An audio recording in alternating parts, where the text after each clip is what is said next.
Good evening, Baltimore City. Welcome to the Office of the Inspector General Advisory Board. Question I, which the citizens of Baltimore voted for in November, won by a mandate of almost 88%. And in that, citizens of Baltimore voted to reconstruct the advisory board of the Office of the Inspector General. So this is actually the Citizens Board for the Citizens Watchdog. And I thank you very much for being here and listening to what we're going to be doing tonight. Normally, I am just the person that will attend this meeting. This is run by this important board.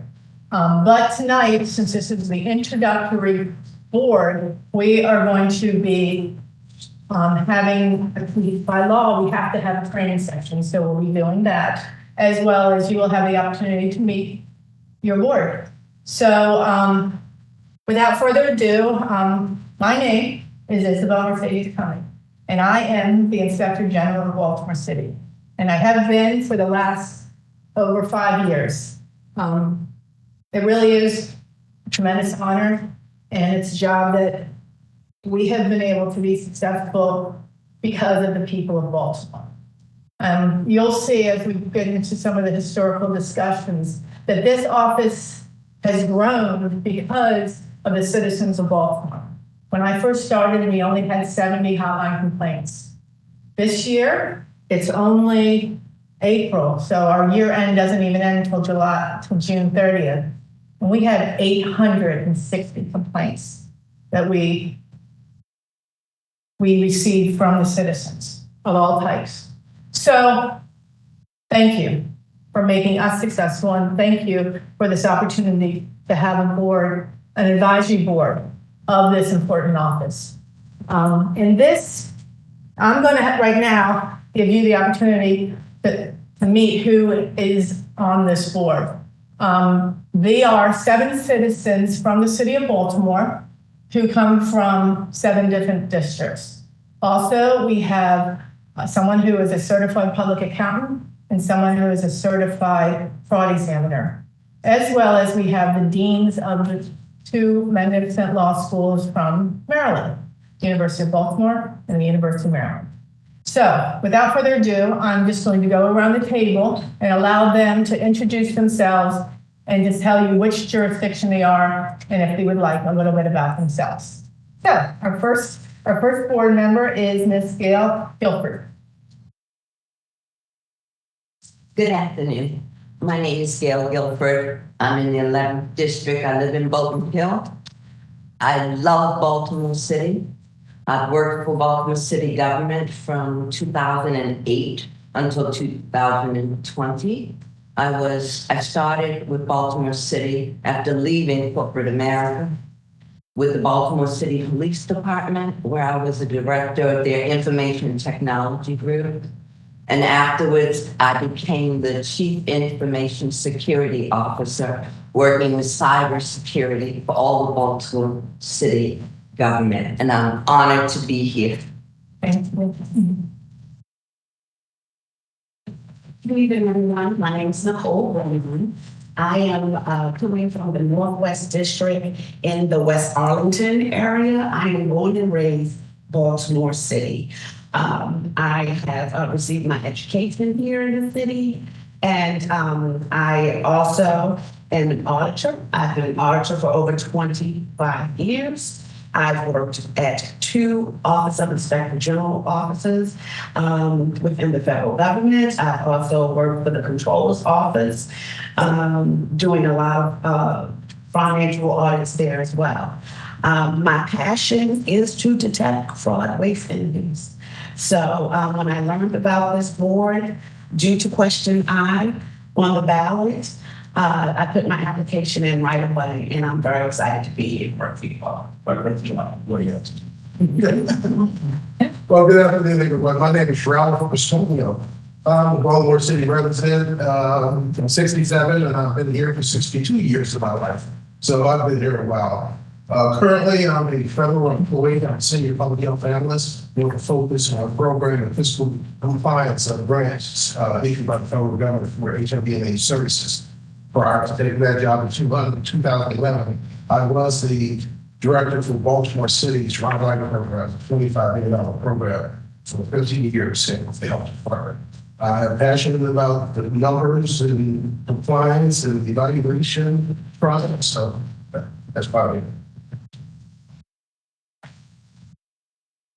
Okay, now we have the Dean of the University of Maryland Law School from. University. Sorry, I went there, sorry. Good evening. My name is Ron White, and I'm the Dean of the University of Baltimore School of Law. So I'm here not representing a geographic part of the city, but rather by virtue of my position at the University of Baltimore, where I have been dean for 11 years. But I am actually a resident of Baltimore City and very pleased to be part of this board. See, that we both come in at the same time, I'm talking with him, now I'm introducing. Everybody, apologies for being late, trying to jump a lot of meetings. Renee Hutchins, I am the Dean of Maryland Carey Law, and delighted to be here in that capacity. Thank you. Good afternoon, everyone. My name is Raymond White. I'm a relatively new resident of Baltimore City. I'm a certified general auditor as well as a certified court examiner. I'm just here to do my best to help the city. That capacity coming from Washington Village. Hello, everyone. My name is Jim Doty. I'm a fourth generation Baltimore City resident.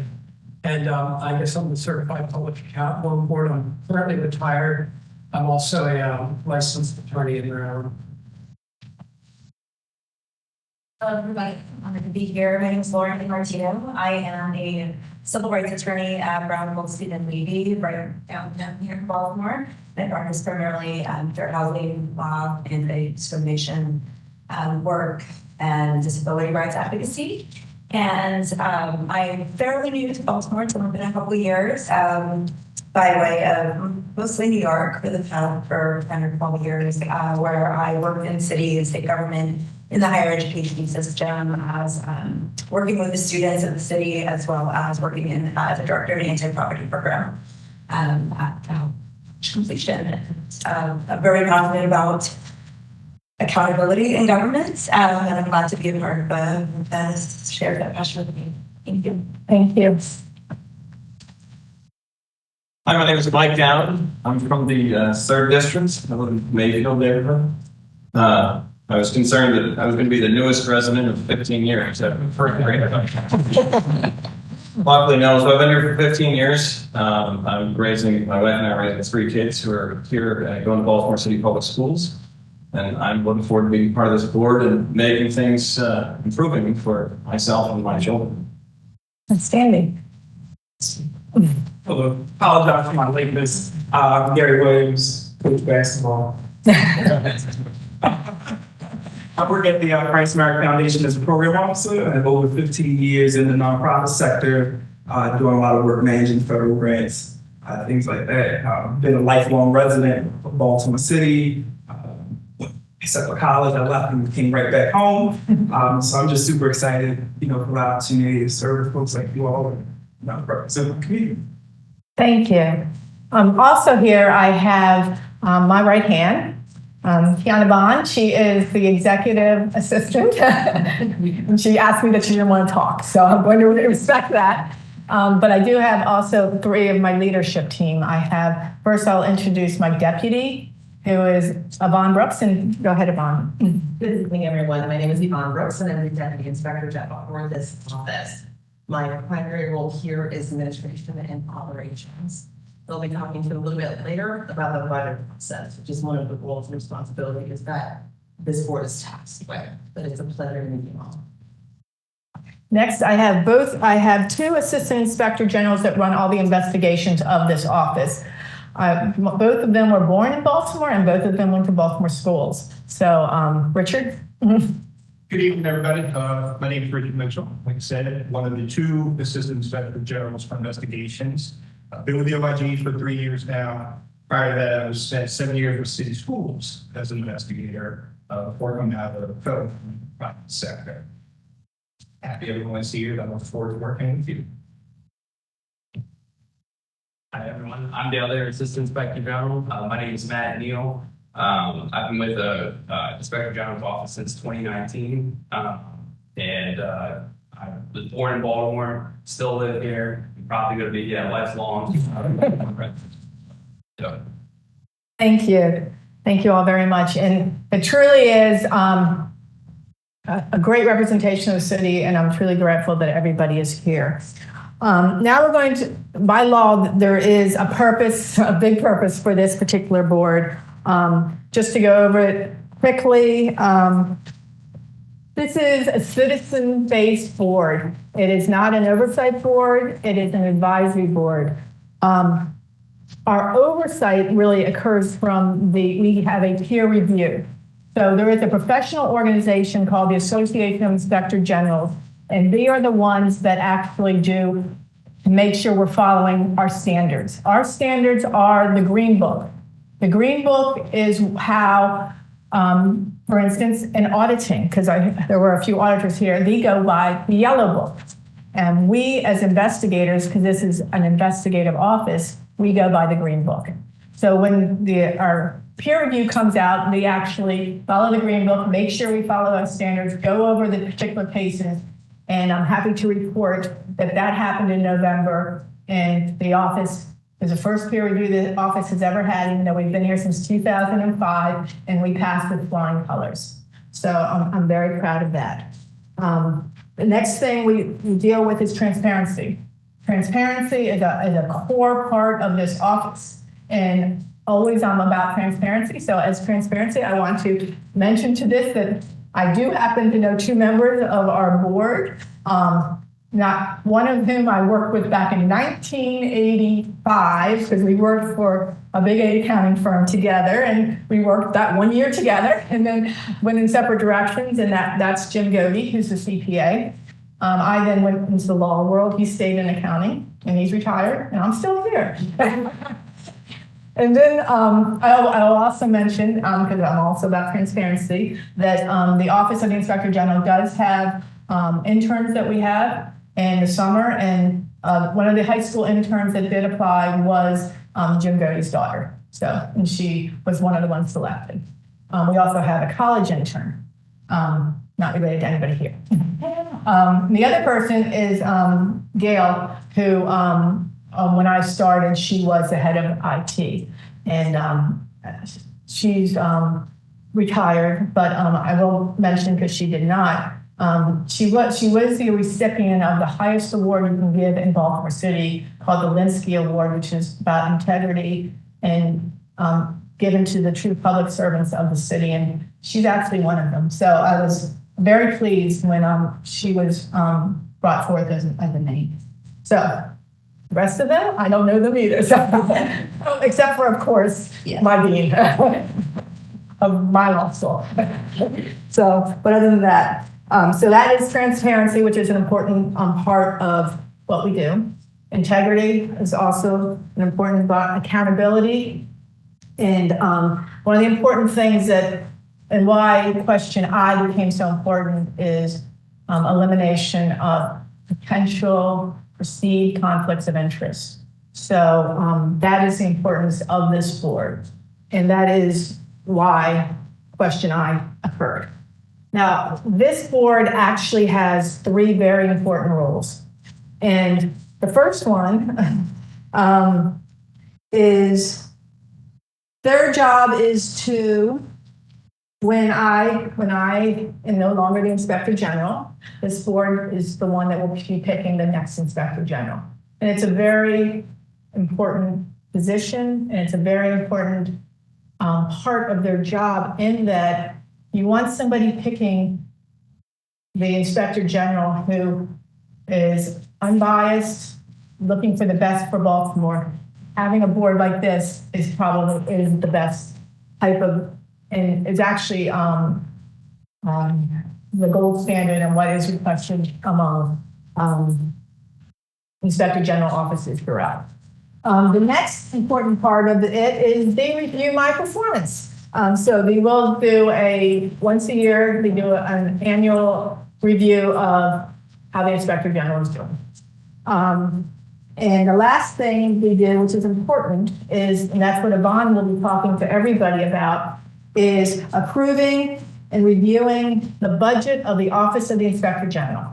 So according to the law, we are supposed to actually present this for you all to present to what we call the Board of Estimates.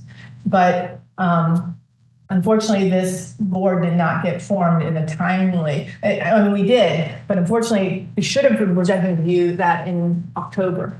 Well, this board didn't even exist till February. So, but that being said, we have not had an actual, we have not presented, we presented the monies to the finance department and they reviewed it. But as Yvonne will talk to you about, the law has changed in that our city council now has the ability to increase and decrease our budget. That never existed before. So that is kind of a game changer. So I'm hoping that, which is one of our next steps coming up, when a chairman is selected, that the chairman and probably our financial person will come with us to present it to the city council when that time happens. I think that's, you are really the board that's supposed to do that. So, so it's, as I say, it's up to you, but I believe if we do it all together, that would probably be the best way to present it, because it's a process. So, and like I mentioned before, we have required training by law. And so according to the law, prior to you all becoming members of the board, or as you become members of the board, we have a training session provided by the Office of the Inspector General. And we're going to talk about the rules governing the advisory board and the rules governing myself. You know, such as the Green Book and that type of thing. But the first thing that we really need to do is, and according to the law, is that the advisory board shall elect a chair from the membership of the advisory board. One of our members, we have not had the opportunity to meet, and she doesn't realize she's going to be called out, but everybody introduced themselves in the beginning. So if you could just stand up, say which district you are, and that would be great. I'm representing coming from work, but I'm from District 10. My name is Brittany Banks. I'm originally from Birmingham, Alabama. Currently, I am the Assistant Inspector General for follow-up for the Architect of the Capitol Office of Inspector General. I've been in the federal IT community for about 13 years now.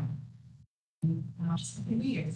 So I had a chance to meet our Inspector General at a training not too long ago, so that was a pleasure. It's nice to meet all of you. So we'll add that to my transparency. I did have the opportunity to meet, and I will let the Office of the Architect of the Capitol, they actually had a big report that came out a few months ago that actually the President of the United States ended up terminating the Architect of the Capitol as a result of their Inspector General report. Very impressive. So thank you. Half of the C-suite is gone to. Half of them have been removed.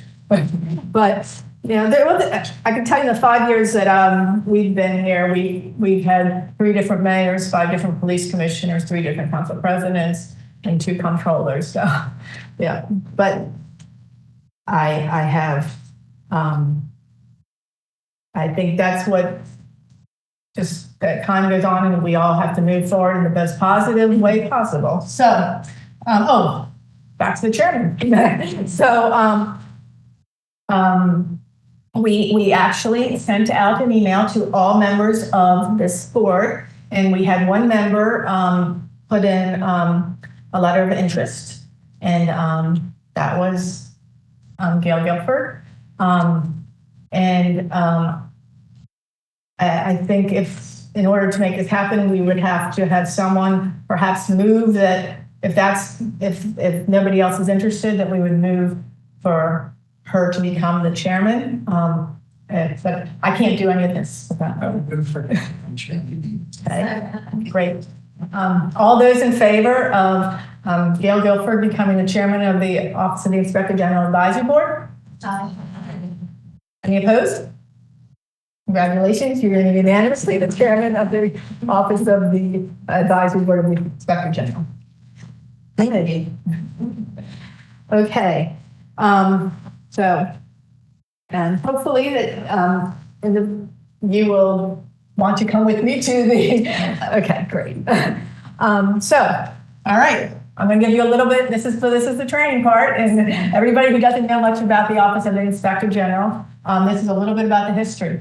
The office actually started in 2005 with Martin O'Malley. I am the 5th Inspector General for the city of Baltimore. If you look at the dates, none of us have been around for very long. It is a bit of a difficult position, and especially if you have to do any investigation with someone who can fire you at any moment. That no longer exists here in the city of Baltimore, but it did exist for my predecessors. So lead inspector generals were Andrew Clemens, who was named by Martin O'Malley, and then after Andrew Clemens was terminated, we had Hilton Green became the inspector general, and he was the inspector general for he was, I think, the longest one for about 2.5 years.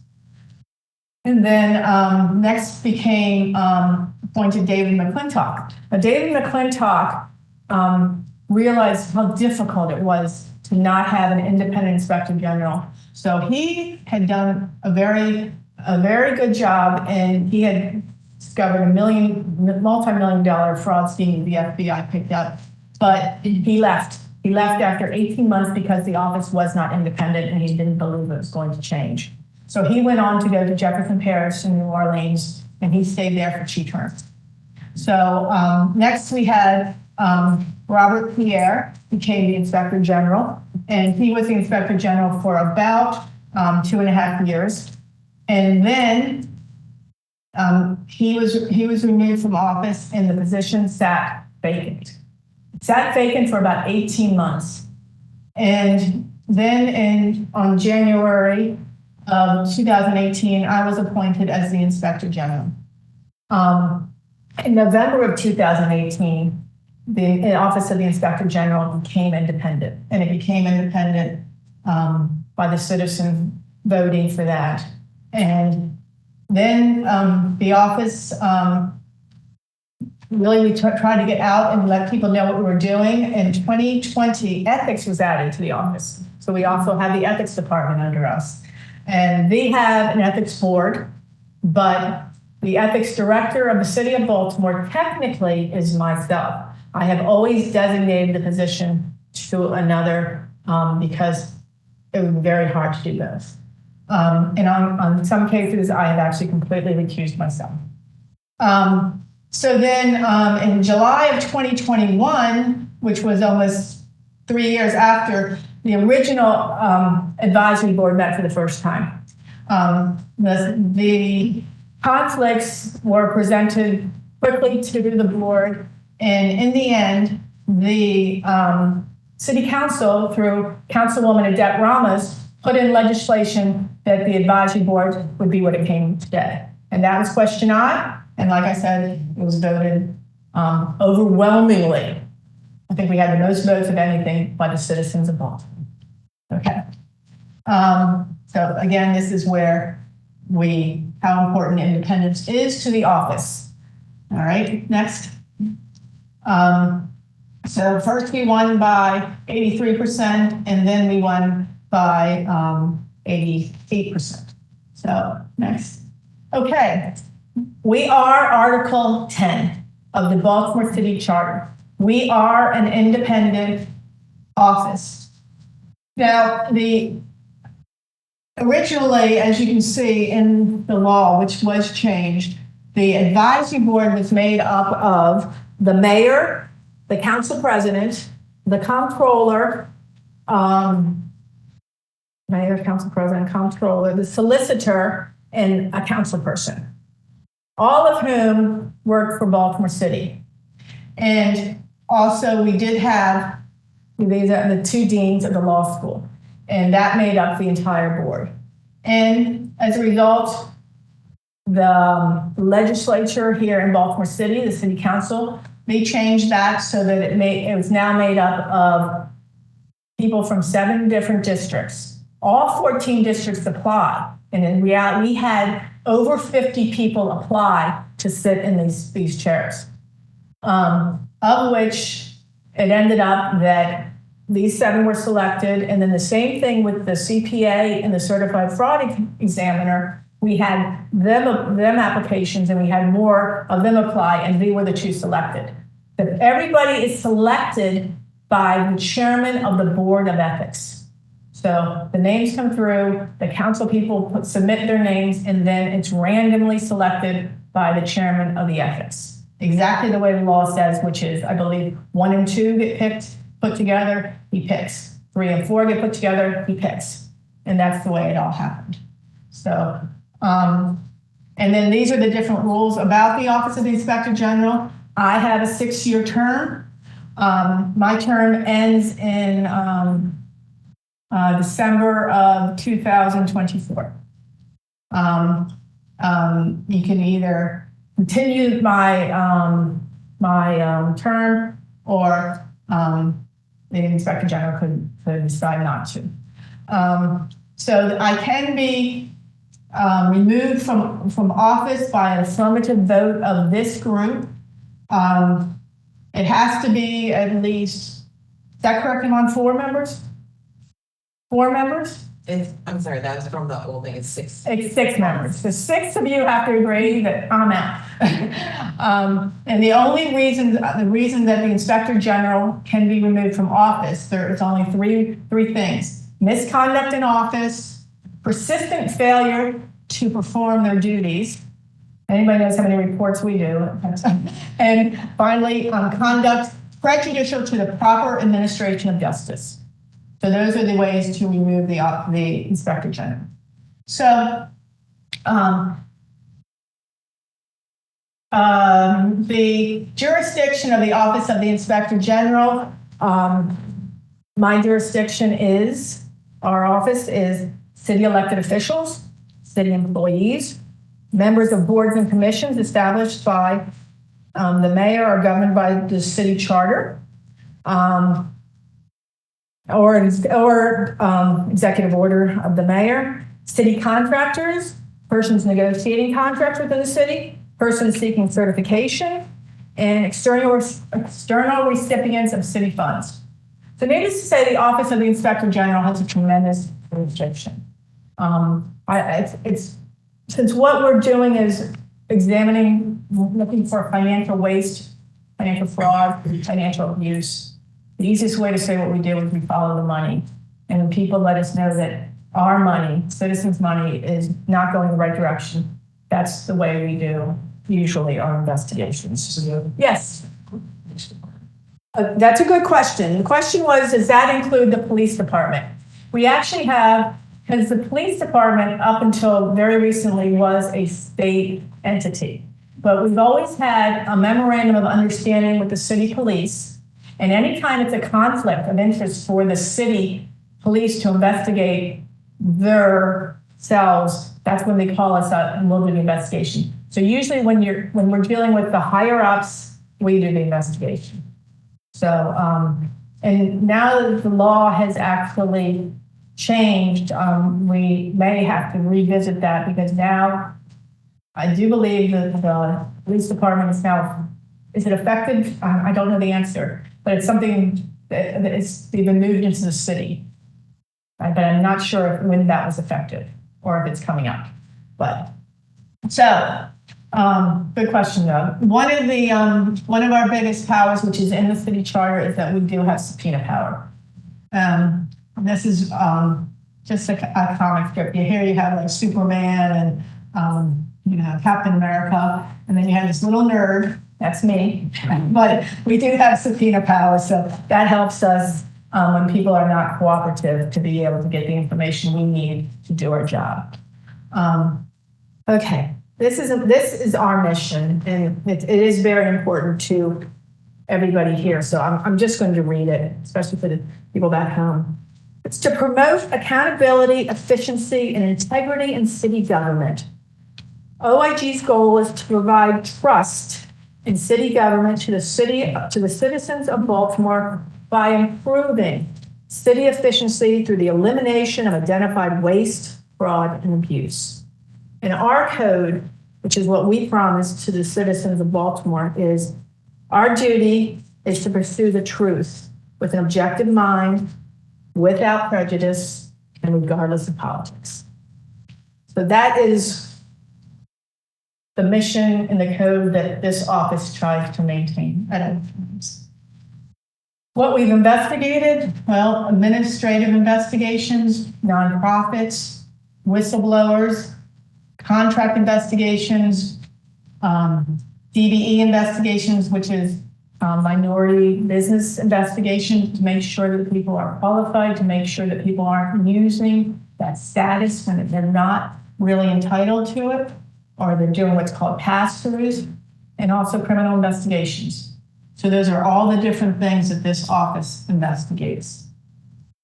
Okay, our staff. You're just seeing this much of my staff. Our staff is incredibly diverse. They're incredibly effective. They're just an excellent cross representation of Baltimore. And the reason that you're not seeing the rest of the staff, all the people, my special agents, all the workers, is because they can be anything. And they go undercover, and we don't want anybody to see them. So they are, and how you would be able to get a job in our office, the most important traits we look for are integrity, great communication skills, because you have to understand that we talk everything. Excellent writing skills and knowledge of how this city government works, because that takes a long time around here. So that is an important aspect. Also, the employees in the city are certified.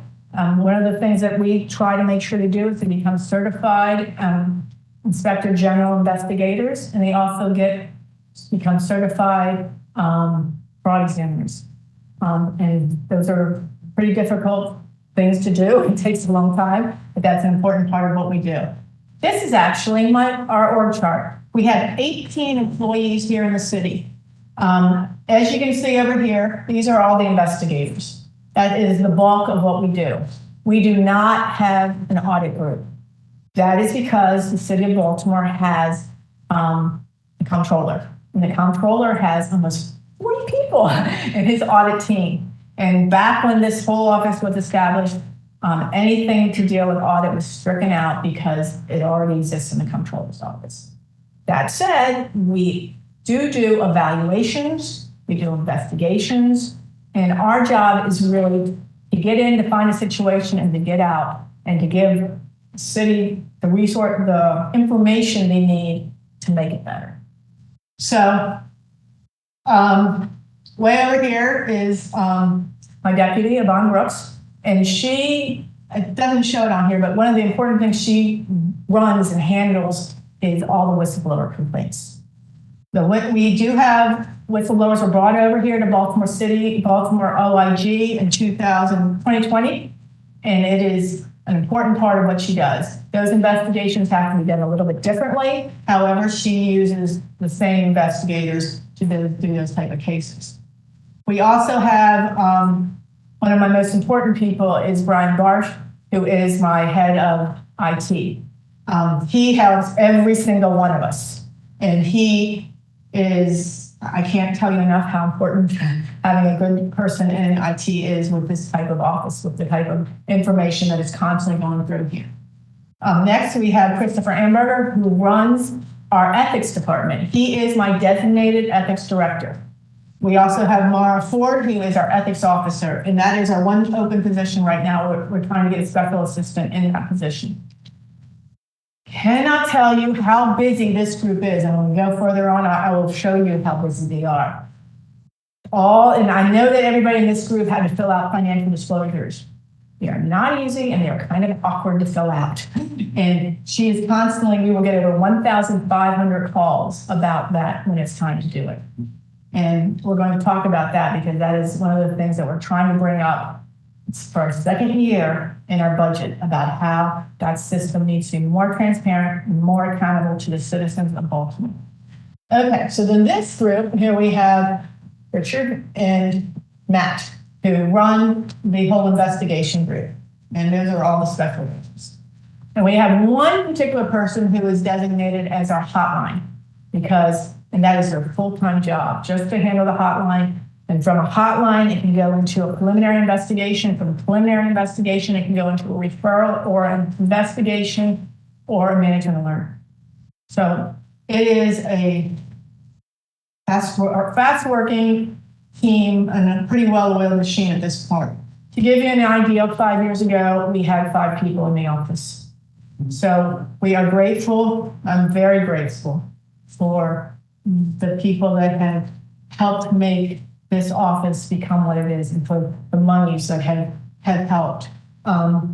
Right now, our budget is $2.3 million, which is a lot from what I started, but it is like 0.001% of our $4 billion budget for the city of Baltimore.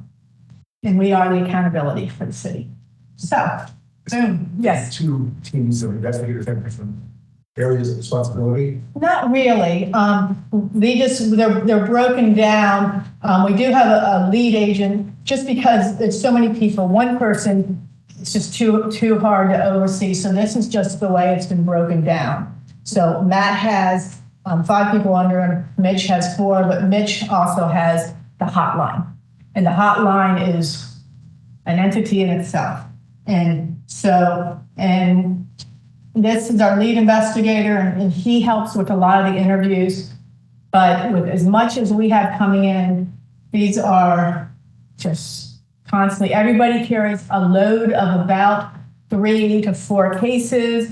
We have a pending list.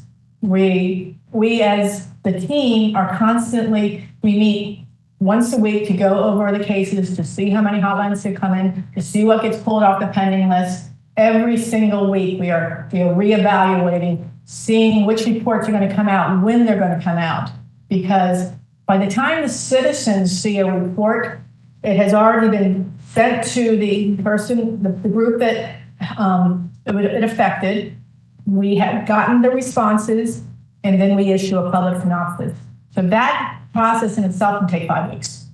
So, a lot of times, we could be all involved in a completely different case, and it'll hit, the management report will come out, and sometimes the media will be very interested in it, and we're like, oh yeah, that was a while ago. Let's go back. So, because we are just constantly moving to the next case. That's just the way the team works. And I wish I could tell you all their names because they're unbelievable rock stars, but I can't. So, you're all watching? Thank you. So this is our hotline, just to give you an idea of what I'm talking about, how this was even during a pandemic. Think about that. So we have grown from 72 complaints. This is when we were first starting and people were just realizing what an Office of Inspector General is.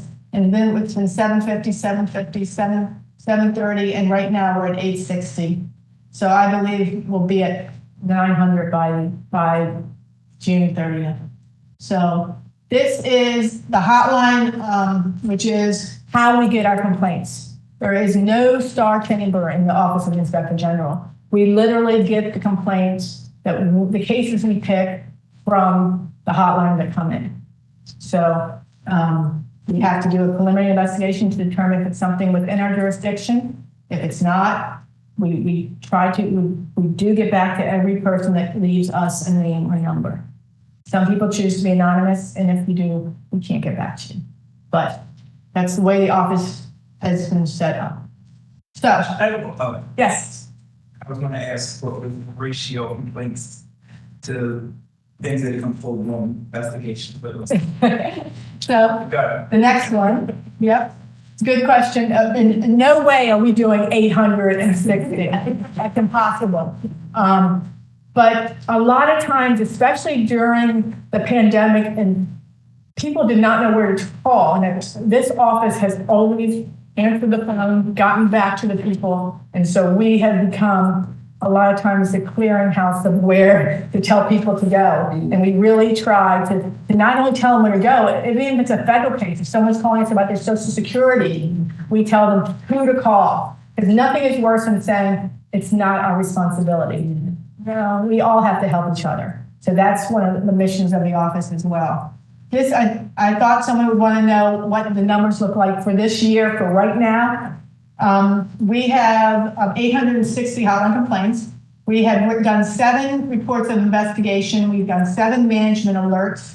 To give you an idea of the difference, sometimes a management alert, the situation is so dire, we have to get it out as quickly as possible because it needs to be fixed.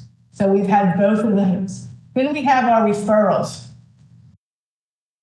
This is a situation that will be affecting a citizen, and we don't have enough people to do all these cases. And so what we will do is we will refer it to the Department of Public Works, the IT department, over to Human Resources, and we will give them a complete synopsis of the case, and we will give them usually 3 to 4 weeks, and they will get back to us about what was done to help the citizen. And so that is yet another way that we can really be effective because, this is our number so far for this year. And that's, so this year isn't done. And right now we have $6.480 million that we have identified so far this year for financial waste, fraud, and abuse. Okay, so, and this is the way we get the word out, you know, other than a few times people may have seen us on the media. We have an annual report, and our annual report is our reaching out to the public to let them know the cases we've done. It's a recap. These are all on our website. Our website is absolutely one of the ways that we communicate with the public. And everywhere we have, and I'm just going to grab these, but we have these that we post all throughout Baltimore City, which is reminding people the numbers to call for the hotline and how important the hotline is. And every member of this advisory board has gotten that because, you know, it's important. You are now members of this board, but you're also ambassadors, and to let people know what the office does and what it can achieve. So these are all online, and I encourage people always to just go to Office of the Inspector General, Google it, Baltimore, and you can always read our reports. And those are usually done primarily everything is done in-house. It's done by our summer interns. So, because I find them to be the most creative people because they're much younger than me. So we have had an amazing run of, I think, amazing reports. Okay, this is our website. Right on our website, we can tell people how to file a complaint. You know, on there, this entire board, everything about you is right on our website, the advisory board. The public can leave us feedback. We have had to subscribe to the OIG. The ethics board is on here. Our latest report, how the office works, and just various ways you can find out anything about the office right on the website.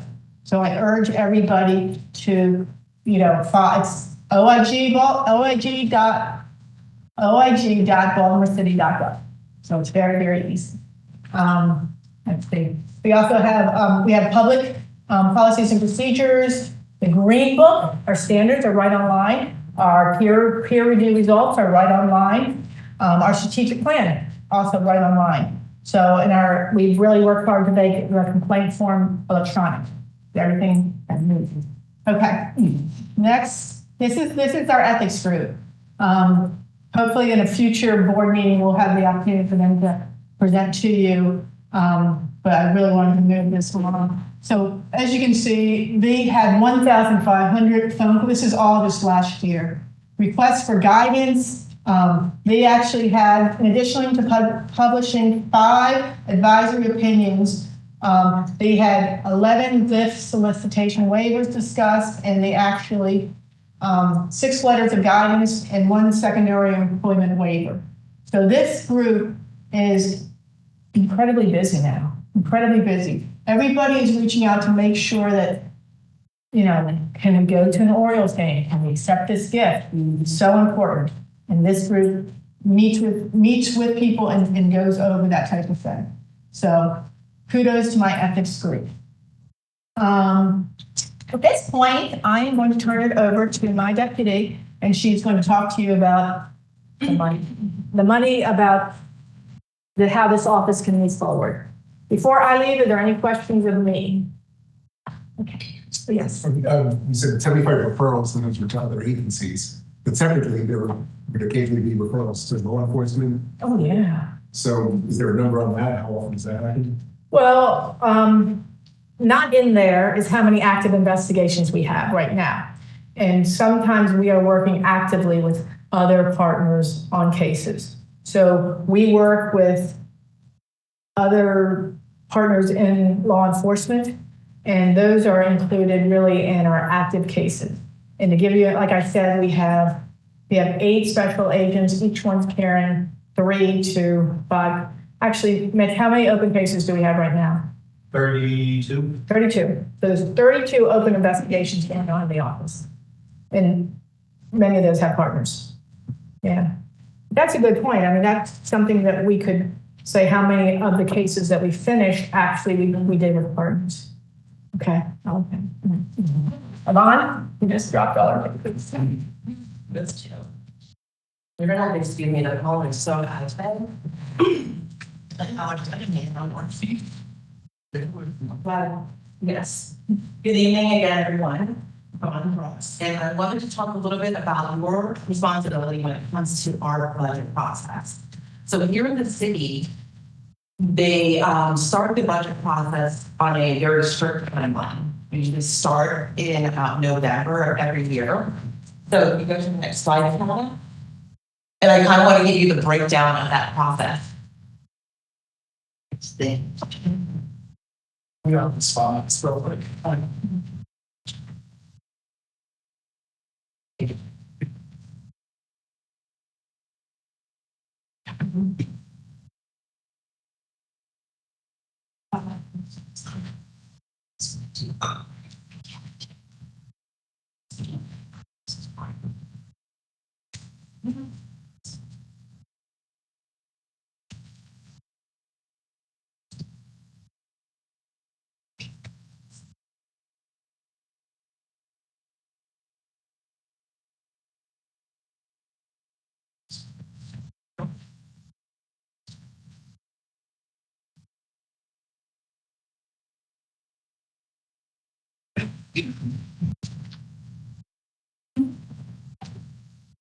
So as you can see from this timeline that we have here, there's really no bearing on it.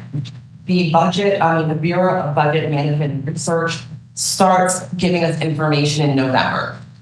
Every agency or department is assigned an analyst to help us with our budget. And normally I would get that information in October.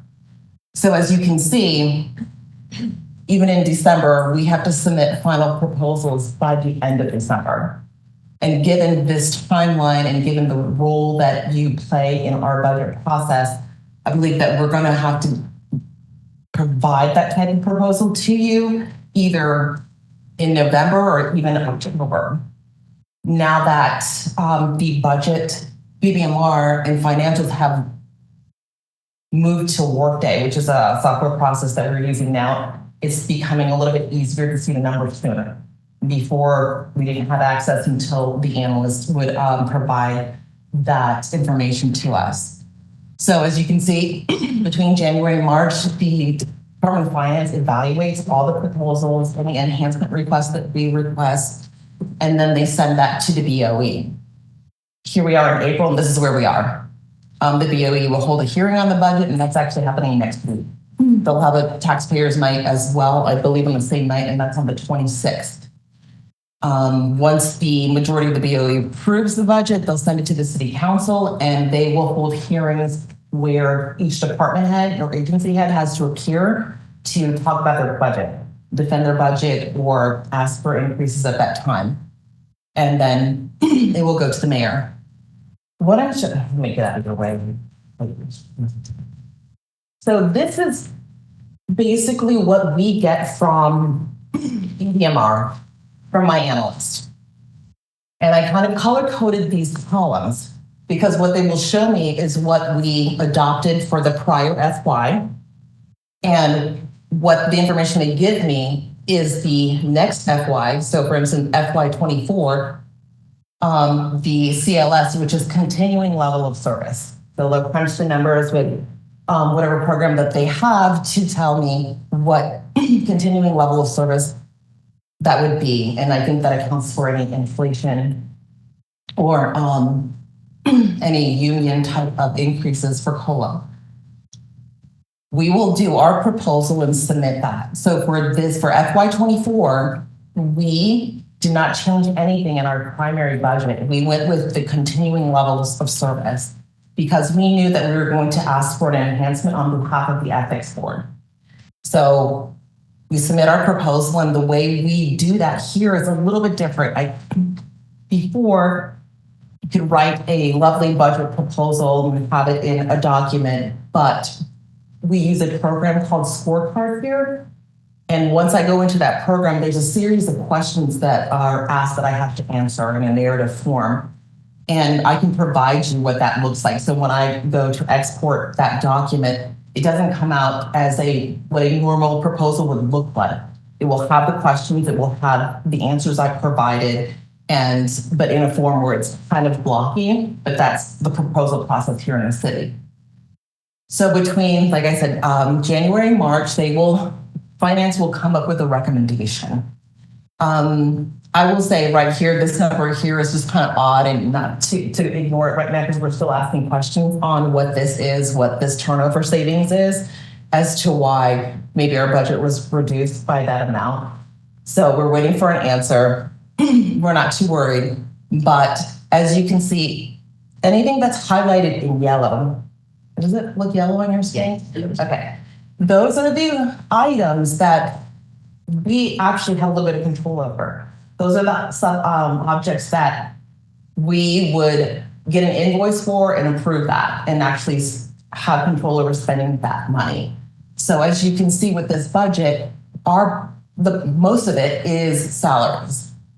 The next biggest costs are training and professional services. So what professional services here is our contracts, our database management type of contract, they're software contracts. I believe we have two major, did you have a question? Okay. Where we have database management, and that is with CMTS, Wingswept, and Logical, which is a data sorting type of,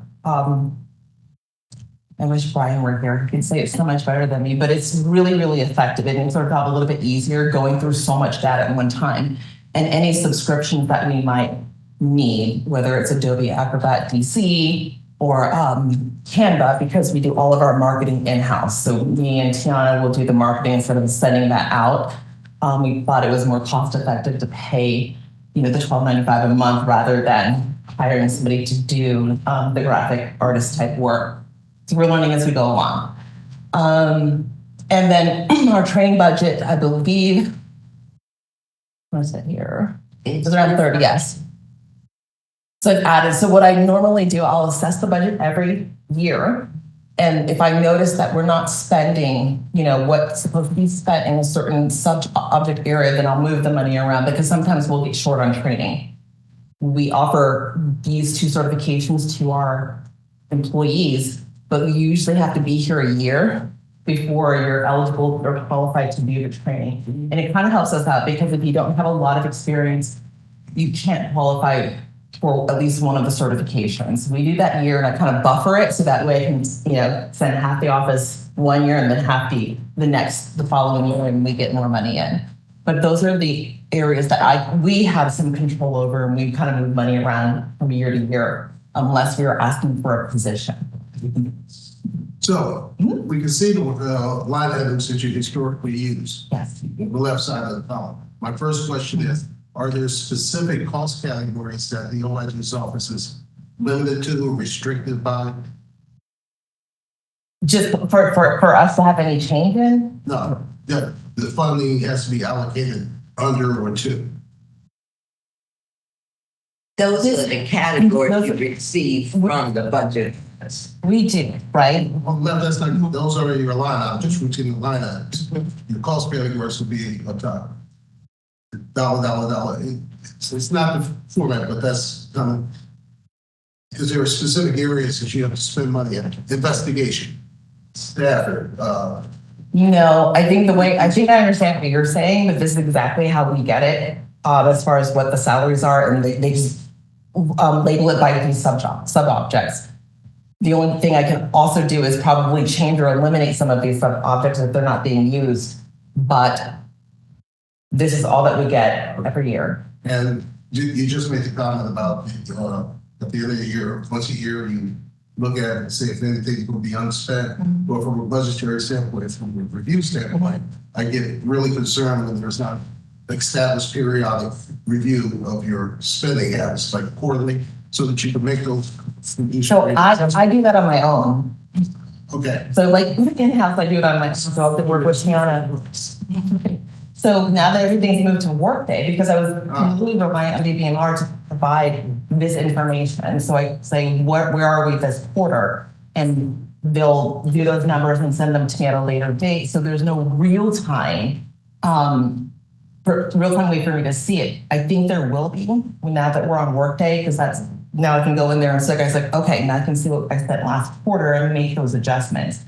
But prior to that, I was doing it on paper and my own Excel spreadsheets. And lastly, you said that in October and November, a fiscal analyst would be assigned. You guys don't have to dedicate an accountant for fiscal. We do, but sometimes it changes. Like I think I've had there's a new one this year, and then I said different last year. And they move around. But the program, the office, yes, allocated a dedicated.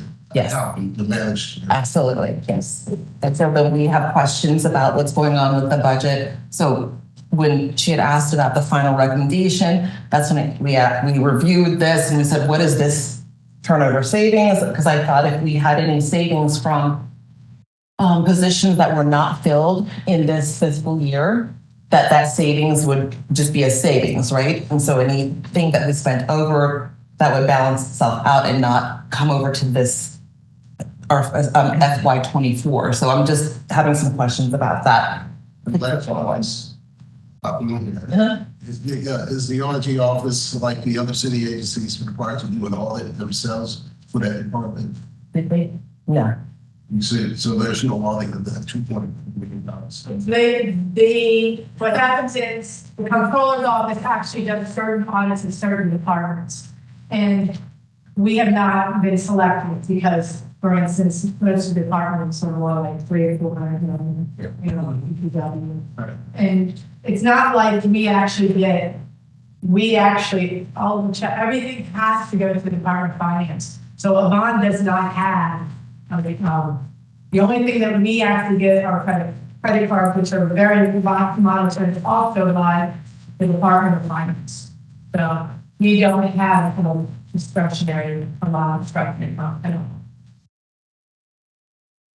So knowing all this, and I will show you briefly, and I can probably provide this to you by email, but learn scorecard, this is exactly what when the report shoots out, this is what it looks like, right? So I just want to give you a heads up before I send that to you that our budget proposal is kind of broken down in segments.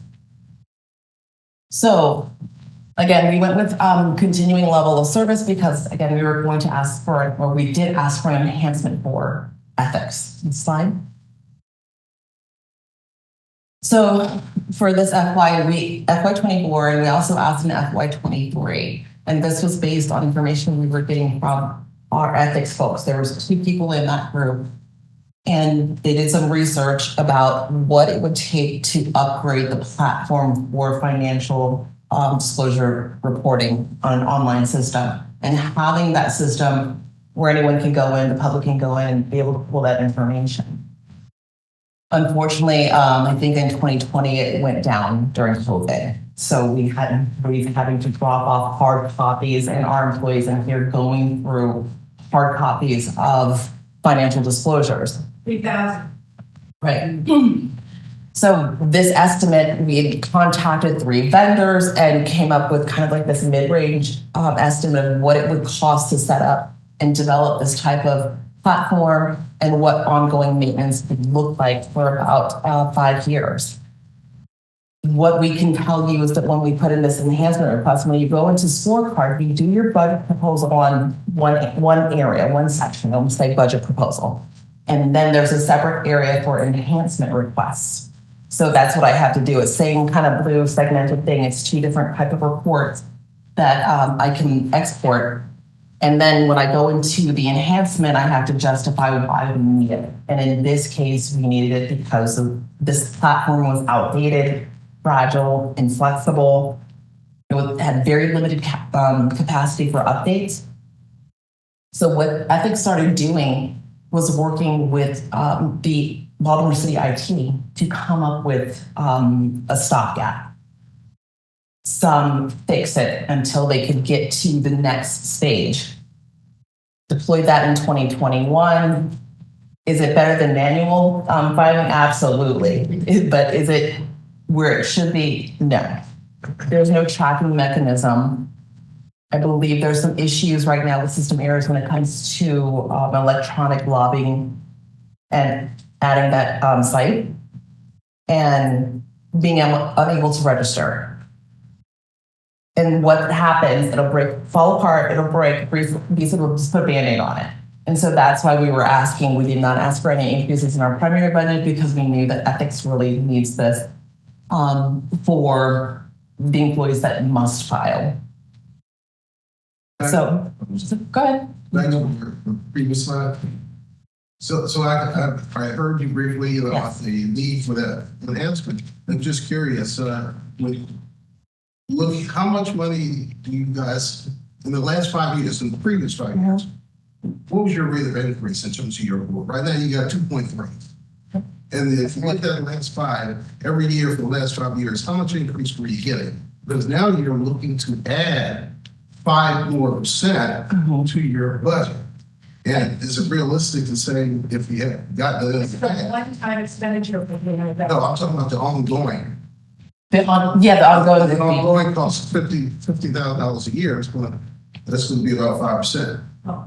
And so, is it realistic to expect that you will have an additional 5% going forward if you get the enhancement to support the maintenance costs? Yes, because that's exactly what we would ask for. It's like you can't say we just want $350,000. We're realistic to think there's $350 for one time, but ongoing for our future budgets, it will be that additional $50,000 to $60,000 a year for maintenance. But prior to that, we hadn't asked for anything this big. It was always positions that we were adding. I'm just curious. I would be concerned if your previous budget allocation, annual budget allocation, really supported this as being a realistic ask. I know. So what happens with the enhancement and how it works in Baltimore City, if it's in a small agency, we can ask for a one-time enhancement for up to $500,000. If it's a bigger agency, I can't remember what that threshold is. I'm only concerned about my threshold, and it's $500,000. And so I understand finance is trying to balance the entire budget of the city and taking that into consideration, but we just go up to what we're allowed to. And that's why we did those quotes the way we did. And we kind of team picked the quote that we would send in for our enhancement request.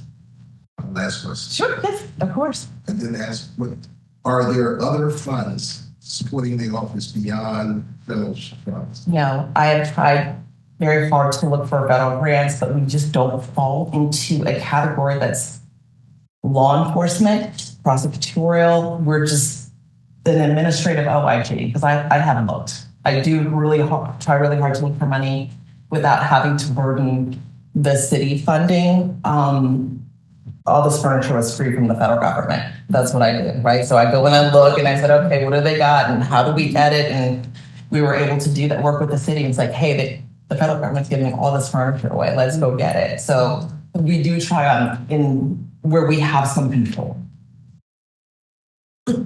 Any other questions? In terms of the bidding process, you mentioned three vendors.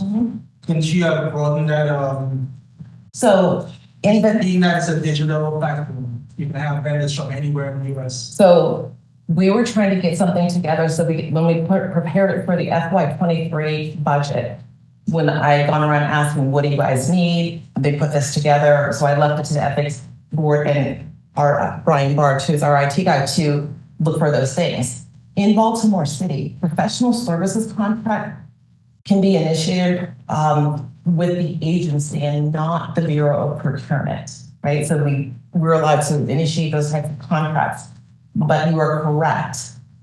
If we had better assistance in that type of procurement planning, it would be ideal. But I don't believe the city is quite there yet when it gets to something like that, right? So I'm doing it from my specialty is procurement fraud investigations.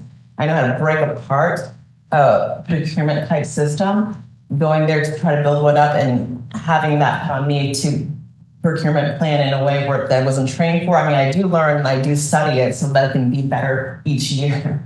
But yeah, we're just not there yet. Any other questions? All right, thank you. Okay. And these are the different ways that you can get a hold of the office. We're on Facebook, LinkedIn, Twitter, and our website. Did you want to know? All right. Now, the important thing also to remember about our one-time enhancement for ethics is that over 3,000 employees complete those ethics forms. This is something that the public can have access to. One of the things that really breaks down is if, many of us have been here for a couple of years, you can't go to last year's report and just update it. It has to be completely redone. And you can't just make a simple correction. You have to completely redo it. So it's at such a level. And I mean, to get 1,500, that means half the people that tried to do it had questions. And we've reached the point that we actually have a video that people follow to try to fill out this form. That's how difficult it is now with the system. So, and then I always look back to, this is the city of Baltimore, and we have a $4 billion budget. We are asking for oversight and accountability for ethics, probably one of the pillars of good government. $300,000 is so little. So that's one of the reasons. And so far this year, just so the board knows, we have been turned down. So this is one of the things that I am asking the board to support for the Office of the Inspector General. So that was one of the items. And it's interesting that last year when we went before the city council was very much in favor of this because they all have to fill it out too. But the problem is at that point in time, the city council could not add to the budget. So I'm hoping that this year, this is an item, a $300,000 item that can be added to the city budget to make ethics more transparent and accountable to the citizens. Does anybody have any other questions from me about what we do? Thank you. Again, I want to thank everybody. From this point forward, we will be turning this meeting over, the whole thing to the office, to Gail as the chairman, and we would be supportive of whatever you need to like this find. This is actually the Andre Davis conference room, and the pictures we have all, I actually got from, I go through the trash in City Hall, and I was able to, so Yvonne got this from federal government, I retrieved this from the City Hall. So it's a great conference room, and this is of course available to you all. And I'm very grateful for this group, and I thank the citizens of Baltimore for voting for question I and making this happen. So, thank you. Thank you.